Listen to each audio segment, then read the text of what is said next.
அனைவரையும் வணக்கம். 5 மணிக்கெல்லாம் அங்கே வந்துடுவோம் தோட்டத்துக்கு. இப்போ டிராக்டரை வச்சு நம்ம இடத்த பூரா உழுதாச்சு.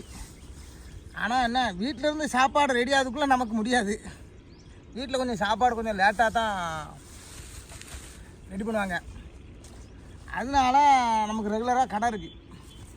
அங்கே ஃபோன் பண்ணி சொல்லியாச்சுன்னா போதும், ஏதாவது ஒரு பையனை விட்டு வாங்கிட்டு வந்துடுவோம். இன்றைக்கி கொஞ்சம் எல்லோரும் இன்றைக்கி கொஞ்சம் பிஸியாக இருக்காங்க. அதனால் நம்மளே போய் வாங்கிட்டு வந்து சாப்பிட்றோம். இந்த விவசாய வேலை பார்க்கும்போது இட்லியெல்லாம் என்னென்னா, ஏன்னா ஸ்டார்ட் பண்ணி இப்போது 2-3 நாள் தான் ஆச்சு.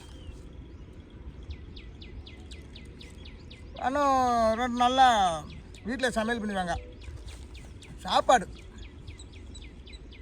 காலையில் சாப்பாடு, பழைய சோறு, கருவாடு,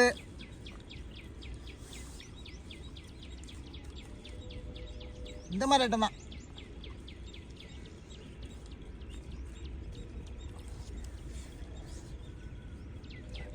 என்ன கொஞ்சம் நேரமே சாப்பிட்ருவோம், இல்லைன்னா பசி தாங்க மாட்டான்.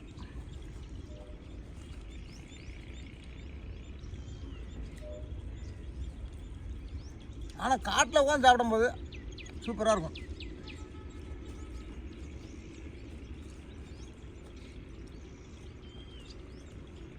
சத்தம் இல்லாமல் சாப்பிட்றது காரணம் என்ன தெரியுமா?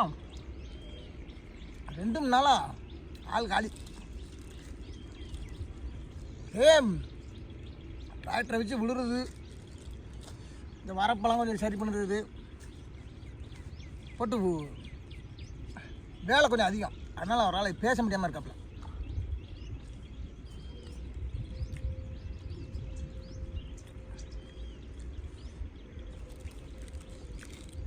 நீங்களும் அப்படி சாப்பிட்டுக்கலான்னு தெரில. இப்படி வயல் ஓரத்தில் புல்லில் இப்படிலாம் உட்காந்து சாப்பிட்றது அது தனி சுகம். காற்று, மரம்,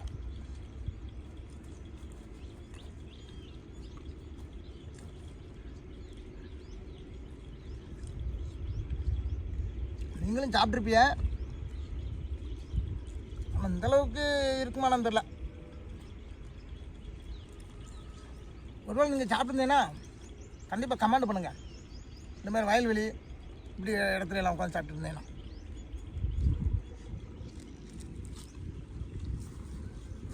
சட்னி, சாம்பார், இட்லி, வடை, அருமையான அடி.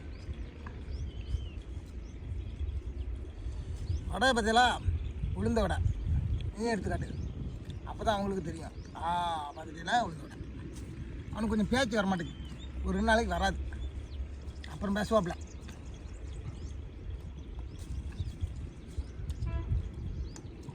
நீங்கள் சாப்பிட்டுங்கன்னா கமெண்டை போடுங்க, ஓகேவா?